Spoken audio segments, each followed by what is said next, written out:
Magandang tanghali po sa lahat. Luzon, Visayas, Mindanao. Tayo nagbabalik dito sa aking munting channel para mag-discuss ulit ng another coins. Ayan po.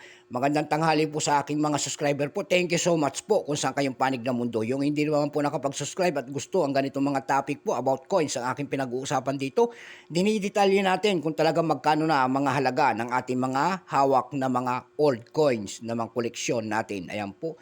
Magandang tanghali po sa aking mother dyan sa Dumpay, Basista, Pangasinan at ang aking mga uncle dyan naman sa Samonte, Quezon, Isabela, ang mga Ilocano po. Thank you so much.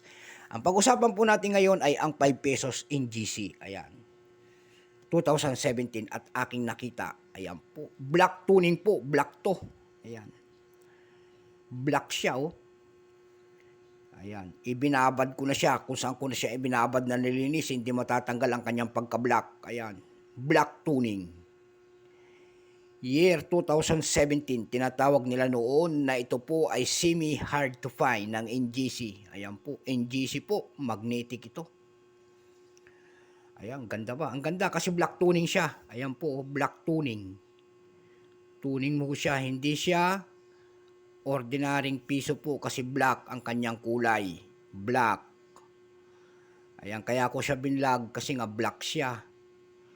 Meron na tayong vlog nito, yung mga 2017 ko, pero hindi ako nakakita nito ng black tuning. Ito po ay black tuning siya. Nilinis ko na siya, kaso nga lang, hindi siya matanggal talaga doon sa pagka-black niya. Ayan. Bago tayo magsimula, kilalanin muna natin siya, syempre. Issue. Philippines, period, Republic, 1946, up to date po. Type, standard circulation coins, years 2017 hanggang 2020. Ayan po. Value, 5 pesos po. Currency, piso, 1967 up to date po. Composition po nito ay nickel-plated steel. May bigat po itong 7.4 grams. May haba itong 25 mm. May kapal po naman itong 2.2 mm. Ayan. Orientation nito, medal alignment po. Number and dash 131048. Reference number KM-302.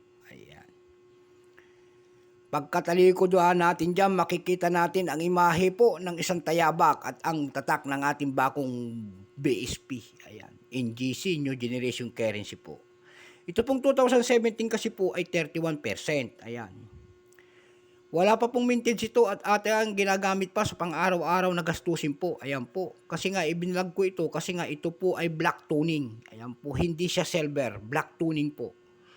Ang kanyang very fine po, 34. Extra fine, 51. Almost uncirculated, 54. Uncirculated nito ay 60 pesos only. Dako naman tayo doon sa kanyang price. Ayan. Doon sa ating ebay.com, may nagbebenta na nito ng 150 pesos. Mayroon din tayo nakita doon ng 403 pesos. Meron tayong nakita doon na $7.2. Doon sa carousel po, may nakita na tayo nagbebenta nito ng 350 pesos. 5 pieces po nito, piniresyohan niya na 15 pesos. Ayan. Mayroon naman tayo nakita doon na nagbebenta nito ng kanyang 2017. Ayan. Ang seller po ay si Marvin 201. Nagbebenta po ng 2017, 2,500. Swerte niya po at nakapasok na siya doon sa ating carousel. Bahala tayong magbenta kung magkano talaga ang ating mga price sa ating mga hawak na coins at hawak natin to. Swerte niya at nakapasok na siya doon sa ating platform. Itong akin siguro na to kasi black tuning po ito eh. Kung ipapaskill ko siguro doon to, sasabihin ko na ito po ay error coins kasi black tuning siya. Ayan. Hindi siya ordinaryong NGC na makintab. Siya po ay nag-tuning ng black. Ayan. So hanggang dito na lamang po. Kung saan kayong panig ng mundo po. Bye-bye.